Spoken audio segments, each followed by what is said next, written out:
Nasubukan nyo na bang bumiyahe ng 1,000 kilometro gamit lamang ang motorsiklo at tawid dagat pa yan guys? Pwes kami nasubukan na namin. Bumiyahe nga pala kami ng Manila papunta ng Samar gamit lamang itong motorsiklo namin. At dahil pabalik na kami ng Maynila, kaya babiyahe na naman kami mula Samar pabalik naman ng Maynila. So kung nagbabala kayo lumuwas sa Maynila gamit lamang ang motor, ay mas maigi na tapusin mo tong video natin hanggang dulo. Dahil isi-share namin sa inyo kung magkano yung mga gagastusin, expenses sa gasolina at gastos sa pagkain. At syempre, ituturo ko din sa iyo kung paano sumakay ng Roro kapag may daladala kang sasakyan. At mga tips na din sa mga dapat at hindi dapat natin daanan sa kalsada. So paano? Tara, simulan na natin yung video. Let's go! So mula nga dito sa barangay ng asawa ko, ay kailangan nga pala namin sumakay ng bangka at syempre sinakay na din namin yung motor namin na si Luna. Dahil mula nga dito ay tatawid nga pala tayo ng dulo ng lupa ng Leyte. Bali may tinataya din tong kalahating oras depende sa alon ng biyahe. At pagdating natin ng Babatngon Leyte ay doon na nga magsisimula yung land trip natin. Bali mula Babatngon Leyte hanggang Allenport ay may tinataya itong 260 to 280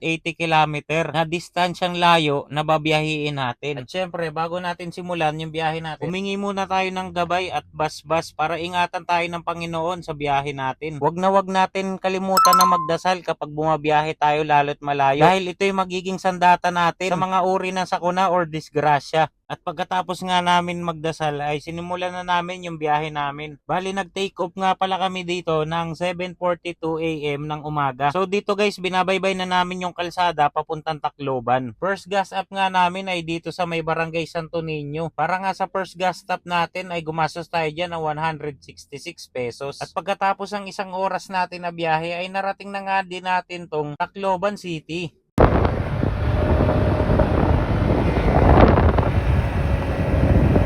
At mula sa arko ng Tacloban ay madadaanan nyo na rin itong sikat na sikat at dinarayo na San Juanico Bridge. Perfect timing nga yung pagdaan namin ngayon dito guys dahil maaraw. Dahil yung unang daan namin dito ay nag-uulan at medyo paggabi na rin. Kaya hindi namin na-enjoy ni OBR yung pagtawid namin ng San Juanico. Kaya this time ay susulitin talaga namin yung angking kagandahan nitong tulay na to. Dahil medyo matagal pa bago kami makatawid dito at makadaan ulit. Ang San Juanico Bridge nga ay sinimulan ginawa nung 1969 at natapos ito noong 1973. Meron nga pala itong tinatayang 2,164 meters na haba or layo ng 2 kilometro mahigit. Dati nga din itong itinuturing na pinakamahabang tulay sa buong Pilipinas. Yung hindi pa na itatayo yung Cordova Bridge sa may Cebu.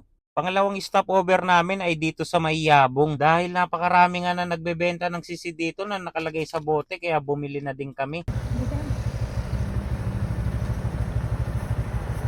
11:24 AM nga nang madaanan namin itong Katbalogan. Kung hindi ako nagkakamali ay dito nga pala yan sa may Katbalogan proper. I-comment nyo na lang dyan sa baba guys kung tama ba ako o mali.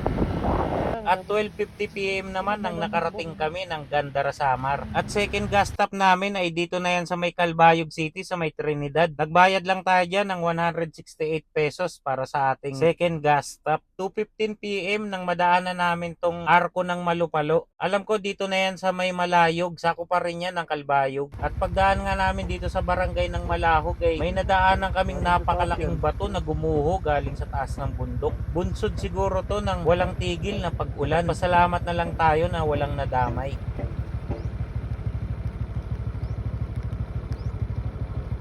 3:15 PM nang madaanan namin tong lumang tulay ng San Isidro. At pagkalagpas namin ng lumang tulay ay nadaanan naman namin napakagandang baybayin dagat ng San Isidro. 3:53 PM nang makarating kami dito sa Allenport. So magmula dito nga guys ay sasakay na tayo ng Roro or barko patawid naman ng Bicol. So sa mga nagtatanong kung paano sumakay ng Roro dito sa Allen, madali lang dito guys dahil 4 na step lang ang kailangan mo sundin. First step ay magpapalista ka dito sa gwardiya sa may entrance. Second step ay pupunta ka dun sa may cashier at kailangan dala-dala mo na rin yung dokumento ng motor or sasakyan na dala mo katulad ng ORCR at pati na rin yung driver's license. Third step naman ay ipapakita mo yung mga pinagbayaran mo na ticket or resibo dun naman sa istasyon ng Coast Guard. At kapag clear na kayo sa Coast Guard ay ituturo nila sa inyo kung saan kayo dapat sumakay na barko or yung pangalan ng barko na sasakyan. At ang last step natin ay ibibigay na lang natin yung ticket dun sa mga nagbabantay sa may entrada ng barko at para makasakay na tayo. Bali yung binayaran nga pala namin sa barko ay nagkakahalaga ng 1,085. Kasama na dyan yung motor at yung OBR pati na din yung driver. At 11:17 nga ng gabi nung makarating kami ng Matnog Port. So advice ko lang sa inyo guys, kung ayaw nyo bumiyahe ng gabi ay mas mabuti na maghanap na lang kayo ng mapapahingahan yung lugar dito sa may paligid lang din ng port. Dahil marami naman din ditong lugar na pwedeng matulugan, katulad doon sa one stop shop nila dahil maraming upuan doon na pwedeng pagtulugan. Dahil hindi ko talaga ina-advise guys na bumiyahe ng gabi pagkagaling dito sa Matnog Port dahil sobrang dilim talaga ng kalsada at lalo nakamotor ka lang ay napakadelikado talaga para sa akin dahil mga tinatayang nasa 60 km yung tatakbuhin nyo bago kayo makarating ng pinaka-city ng Sorsogon. Sa 60 km na yun guys ay lamang talaga yung lugar na walang ilaw at minsan ay magugulat ka sa mga dadaan sa inyo or rumaragas ang mga malalaking truck tulad na lang ng mga wing van at mga bus. Port gas stop nga natin ay dito sa may Erosin. Gumastos lang nga tayo dyan ng 140 pesos. Dahil yung third gas up natin guys ay hindi na namin na videoan dahil sobrang lakas ng ulan. At sa bote-bote lang nga pala kami nagpagas. Gumastos lang kami doon ng 160 pesos para sa 2 litro ng bote ng gasolina. Time check tayo. Alas 2 na madaling araw. So andito tayo sa Daraga. Alam ko Bicol na to dito eh. Ayan, may kasama kaming delivery truck din na nagpapahinga. Kasi tansya ko mga nasa 100 kilometer na yun tinakbo namin mula dun sa Matnog Port. Dito na kami nakaramdam ng pagod saka sakit sa puwet. Kaya nagpahinga muna kami. Yung mga kasabay namin na motor kanina, nadaanan namin doon sa waiting shed, natutulog na.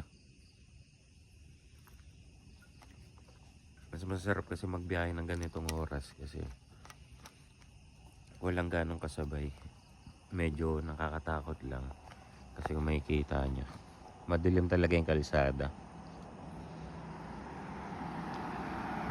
Ay isa-isang sasakyan na yung dumadaan. Ayan, pakita ko sa inyo kalsada guys. Ayan, ganyan kadilim.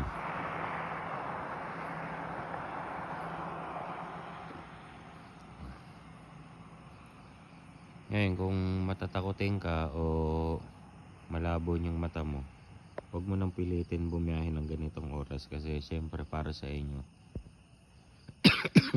napaka-delikado ng ganitong sitwasyon ng kalsada. Ayan si OBR kumakain ng itlog, may merienda. Merienda, almusal na to. Tapos ito na yung itsura ng motor namin. Ayan. Sobrang dumi.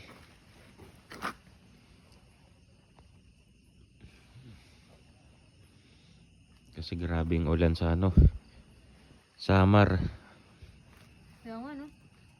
Grabe ulan sa Samar, Maghapon? guys. Maghapon talaga. Simula nang umalis kami ng Santa Rita, hindi talaga tumigil ang ulan. Pagtawid namin ng Bicol, dito na lang kami nakaramdam ng tuyong kalsada. Kaya nga napahubad ng sapatos. Kaya si Rhea na Crocs na basang-basa kasi yung sapatos niya. Bumili na lang ng Crocs. Medyo delikado kasi malayo yung biyahe. Protection sa paa kailangan. Kaso namamanid na kasi yung paa niya. Sobrang basa na yung sapatos. Andito yung sapatos niya. Binalot ko muna. Pero siguro, ewan ko, ayaw niya na kasi magsuot eh. Bahala na siya. Sa akin, natuyo na lang eh. Hindi yun matutuyo, basang-basa yung sa akin. Saan ba sirahan? Eh guys, pahinga muna kami dito. Tapos, bakbak uli. Punta Manila. 5:31 AM guys ay nandito pa rin kami sa Daraga at tiyempong nasilayan namin ang pagbuga ng laban itong Bulkang Mayon. Sobrang na-amaze nga kami guys nung nakita namin tong Bulkang Mayon at sakto pa na bumubuga siya ng lava. Kaya kahit wala sa plano namin ay naisipan na rin namin lapitan itong bulkan para mas makita ng malapitan nga yung Bulkang Mayon. At hindi talaga kami binigo ng pagkakataon dahil wala talaga nakaharang na ulap. Litaw na litaw talaga ang kagandahan ni Daragang Magayon. Kaya kahit nadagdagan ng oras yung biyahe namin ay wala kaming pagsisisi dahil bihira lang talaga nang matsyempohan mo tong Bulkang Mayon nang walang nakaharang na ulap at litaw na litaw talaga yung kagandahan niya. Medyo nakakatakot lang dun sa part na bumubuga siya ng lava pero sa amin ay ayos lang dahil sulit naman yung biyahe namin. At ang tip gas up nga namin ay dito sa may Kamali. Bali nagbayad lang kami dyan ng 180 pesos para sa aming tip gas up. At sa likod nga ng gasolina na to ay dito matatagpuan yung sikat na sikat at dinadayo na 7-Eleven dahil tingnan nyo naman kung gaano kaganda yung view nyan guys. Nasa likod lang naman yan yung Bulkang Mayon. Balak pa nga sana namin pumunta sa Kagsawa Ruins kaso out of the way na dahil kailangan pa namin bumalik. Pagkatapos namin kumuha ng ilang litrato ay dumiretso na nga kami sa biyahe namin. Alas 7 nga ng umaga nang nadaanan namin tong Ginubatan. 7:30 AM naman yung madaanan namin tong Pulanggi Albay. At tuloy-tuloy lang kami sa biyahe. 7:51 AM nang nakarating kami ng Kamsur, Camarines Sur. At naisipan na nga namin mag-stop over dito sa may Libmanan dahil may nakita kami ditong karinderya. At dahil nasa 24 hours na nga mahigit yung biyahe namin kaya nakaramdam na din kami ng gutom ni OBR kaya huminto muna kami dito para kumain. At para sa pagkain namin ay gumastos nga pala kami dyan ng 200 pesos. At pag-abante lang nga namin ng konti ay may nadaanan nga kami dyan disgrasya. Isang malaking truck na may kargang itlog. At ang pang-anim na gasap natin ay dito pa rin yan sa Libmanan. Gumastos nga tayo dyan ng 170 pesos. At dito ay naghanap lang ako ng safe na mapipwestohan natin dahil kailangan ko na nga pala mag-change oil. Wag niyong kalimutan magdadala ng langis guys, lalo ganitong probinsya or tawid dagat na biyahe. Katulad sa akin dahil kada 1,000 km bago ko mag-change oil. Alagaan lang natin sa langis yung mga motor natin at hindi tayo bibigyan ng sakit ng ulo niyan sa kalsada.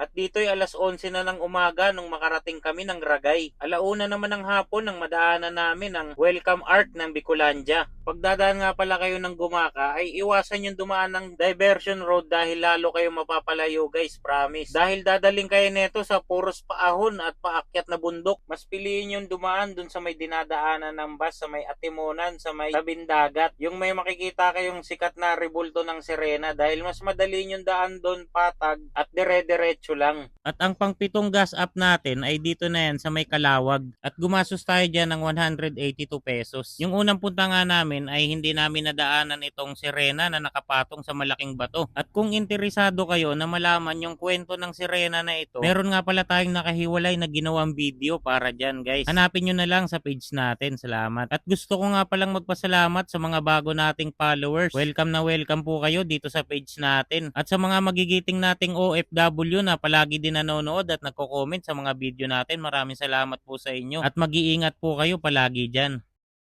At alas 4 nga ng hapon nang marating namin tong zigzag road ng Atimonan. At sobrang napakaganda at napakalinis naman talaga ng zigzag road ng Atimonan. Kaya hindi talaga nakakasawa na magpabalik-balik dumaan dito. At yung unang ang pagdaan namin dito ay hindi na namin nagawang huminto kaya sinamantala na namin bago kami bumalik na Maynila ay nagpalipad na din ako dito ng drone at kumuha na din ng ilang clips para naman meron din tayong remembrance dito sa zigzag road ng Atimonan, Quezon.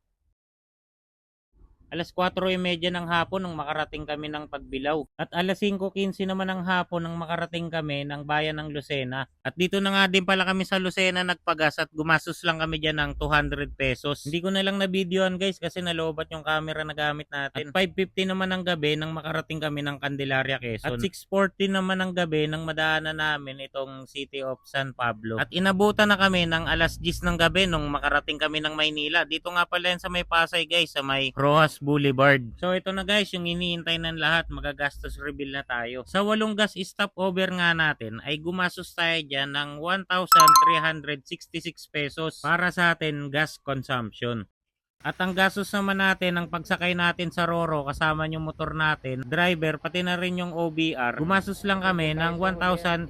Lahat-lahat na yun guys. Pero depende pa rin yan sa motor na gamit mo dahil dinedepende nila yung babayaran mo sa displacement ng motor. Ngayon, kung mas mababa ang displacement ng motor mo ay mas mababa ang babayaran mo. At kung mas mataas naman ang displacement ay mas mataas naman din yung babayaran mo.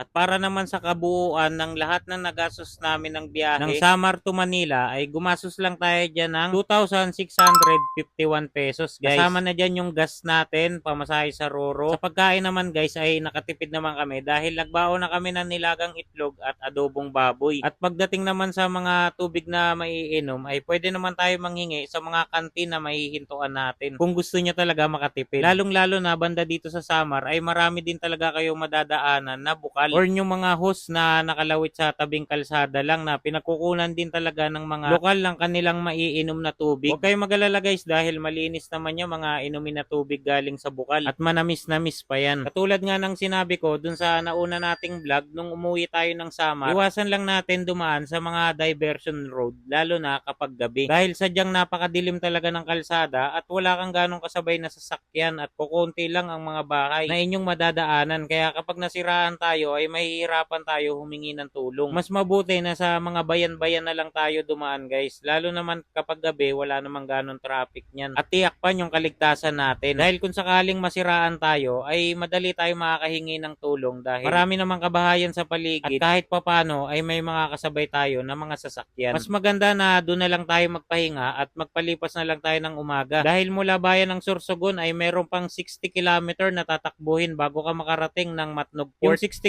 km na tatakbuhin mo nun ay lamang talaga yung mga madilim na kalsada. Kaya kung matatakutin ka ay mas mabuting magpaabot na lang kayo ng umaga dun sa Sorsogon. At syempre bago tayo umalis ay wag natin kakalimutan na manghingi na gabay sa itaas dahil yan ang magiging sandata natin sa mga uri ng mga disgrasya na madadaanan natin sa kalsada. At para mas tipid ay magbaon na lang tayo ng sarili nating pagkain dahil sobrang mahal talaga ng mga pagkain sa mga stopover. So ayun guys, masyado na mahaba yung video natin. Hanggang dito ko na lang ito tatapusin. At kung nagustuhan mo yung video natin, baka pwede mo naman i-like at i-share mo na din itong video natin at mag-comment ka na din kung tagasan ka para naman malaman natin kung hanggang saan na umaabot yung mga ginagawa natin video. Maraming salamat po sa panonood at mag-iingat tayo sa ating mga ginagawang mga biyahe.